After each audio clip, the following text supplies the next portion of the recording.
नमस्कार दोस्तों, concept teacher YouTube channel में आप सभी का स्वागत है। आज हम लोग गांधी युग से संबंधित जो भी महत्वपूर्ण प्रश्न हैं, जो लुसेंट ऑब्जेक्टिव बुक है, उसको सॉल्व करने वाले हैं, उसको हम लोग आज पढ़ने वाले हैं। तो आप भी को भी पता होगा कि मॉडर्न हिस्ट्री से किसी भी वनडे एग्ज़ाम में जहाँ हिस्ट्री पूछता है, वहाँ काफ़ी क्वेश्चन पूछता है और उसमें भी गांधी युग तो खास करके अधिक ही प्रश्न आते हैं। तो चलिए हम उन प्रश्नों को सॉल्व करते हैं। पहला प्रश्न है, महात्मा गांधी ने सत्याग्रह जो है क्रियाविधि सबसे पहले कहाँ प्रयुक्त की? तो सबसे पहले जो सत्याग्रह का प्रयोग किया गया था, तो वो किया गया था आपका, इसका ऑप्शन नंबर बी हो जाएगा, चंपारण में। बिहार के चंपारण में जो है, वहाँ के जो किसान थे, तिनकठिया प्रणाली से बहुत परेशान थे, इसीलिए महात्मा गांधी ने 1917 ईस्वी में चंपारण में जो है भारत में पहली बार सत्याग्रह का प्रयोग किया। लेकिन यदि कहें कि महात्मा गांधी द्वारा प्रथम बार सत्याग्रह का प्रयोग कब किया गया था, तो ये किया गया था आपको 1906 ईस्वी, जो कि अफ्रीका में किया गया था। 1906 ईस्वी में जो है अफ्रीका में इनके द्वारा प्रयोग किया, लेकिन भारत में 1917 चंपारण में किया गया था। अंग्रेज पुलिस अफसर कैप्टन सैंडर्स किसके द्वारा गोली से मारा गया था? किसके द्वारा मारा गया?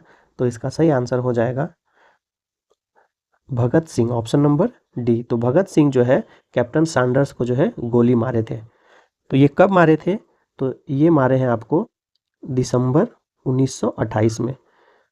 देखिए, दिसंबर 1928 में ही जो है भारत में साइमन कमीशन भारत आता है, जिसमें सारे ही अंग्रेज अधिकारी होते हैं। इसीलिए भारत के लोग जो है साइमन कमीशन का विरोध करते हैं और उसको श्वेत आयोग भी कहते हैं, क्योंकि सारे ही अंग्रेज थे।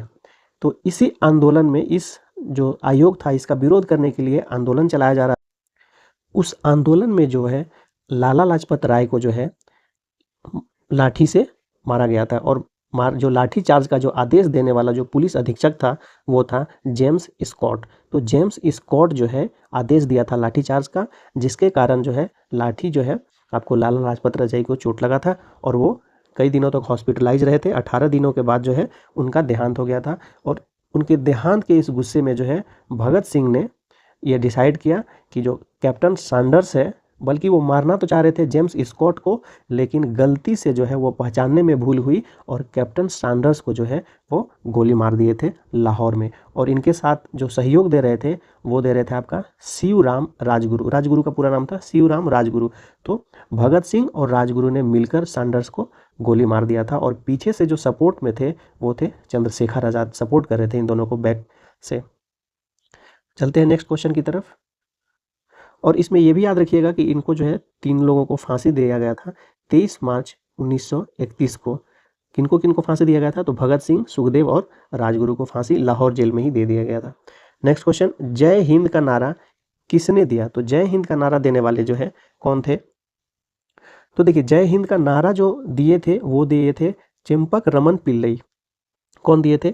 चेम्पक रमन पिल्लई ने जय हिंद का नारा दिए थे। लेकिन इस नारा को जो है सर्वाधिक प्रसिद्ध करने का जो श्रेय है, वो सुभाष चंद्र बोस को जाता है। सुभाष चंद्र बोस को जो है जय हिंद के नारा को प्रसिद्ध करने का श्रेय जाता है। और सुभाष चंद्र बोस द्वारा कुछ दिए गए नारा हैं, जैसे कि दिल्ली चलो, तुम मुझे खून दो, मैं तुम्हें आज़ादी दूंगा। जो जय हिंद का नारा जो है, ये चेम्पक पिल्लई का था वास्तव में, लेकिन इसके अनुसार हमारा ऑप्शन नंबर ए सही हो जाएगा। निम्नलिखित में से किस वर्ष में मुस्लिम लीग ने एक पृथक राष्ट्र का संकल्प यानी पाकिस्तान प्रस्ताव स्वीकार किया था? किस वर्ष किया था? तो इसका आंसर हो जाएगा ऑप्शन नंबर डी हो जाएगा 1940 में। वर्ष 1947 के बाद जो है निम्नलिखित में से किस राज्य को भारत संघ में सैनिक कार्रवाई द्वारा बलपूर्वक जो है मिलाया गया था? तो देखिए, जब 1947 में भारत आज़ाद हुआ था, जब तो उस समय भारत के अंदर कई सारे रियासत थे, कई रजवाड़े थे, कई राजा थे। तो वो सब जो है भारत में जो है एक विलय पत्र जारी किया गया, उसके माध्यम से सब लोग मिल रहे थे।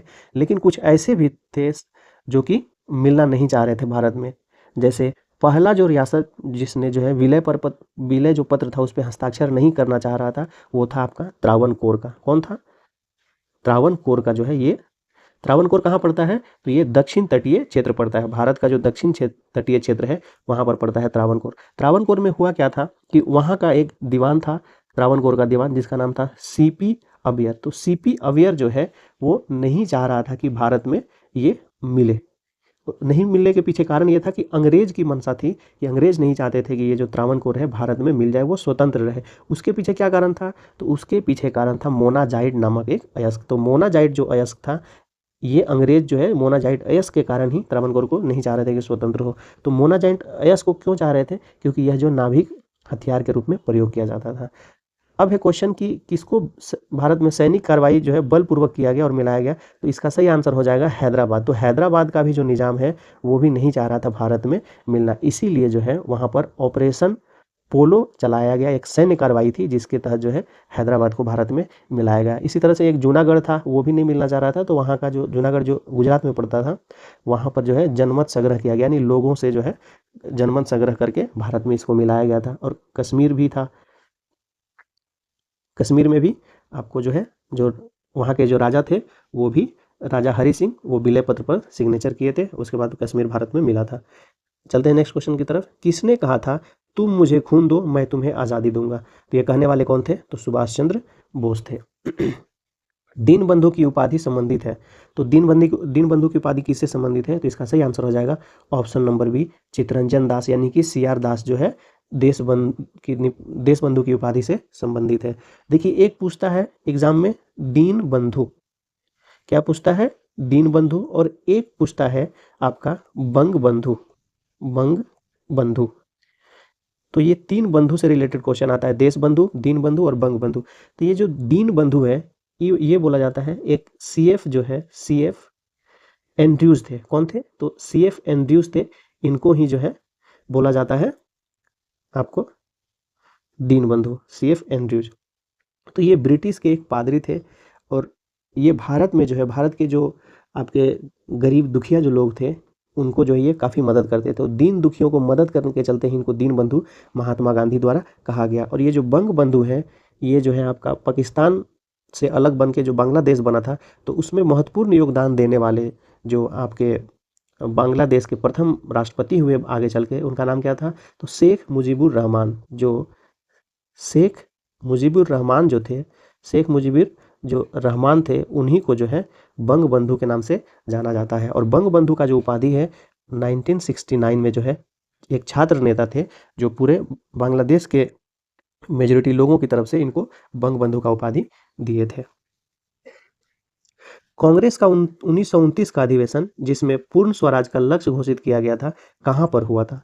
तो यह हुआ था आपको लाहौर में, ये जो है अधिवेशन। और इस अधिवेशन का जो है अध्यक्षता कौन किए थे? तो ये किए थे जवाहरलाल नेहरू। इसका अध्यक्षता कौन किए थे? जवाहरलाल नेहरू। और ये जो है रावी नदी के तट पर हुआ था। चलते हैं नेक्स्ट क्वेश्चन की तरफ। कांग्रेस ने भारत छोड़ो आंदोलन का प्रस्ताव किस वर्ष पारित किया? तो भारत जो है 1942 में जो है इसको पारित किया गया था। 8 अगस्त को पारित किया गया था और 9 अगस्त से जो है ये आंदोलन प्रारंभ हो गया था 1942 में। सुभाष चंद्र बोस ने सिंगापुर में दिल्ली चलो का नारा दिया था। तो सुभाष चंद्र बोस जो है 1943 में एक सिंगापुर में एक भाषण दे रहे थे और भाषण के दौरान ही जो है उन्होंने जो उनकी जो फौज थी आज़ाद हिंद फौज, उसको प्रेरित करने के लिए वो बोले दिल्ली चलो। तो ये कब दिए थे? तो 1943 में।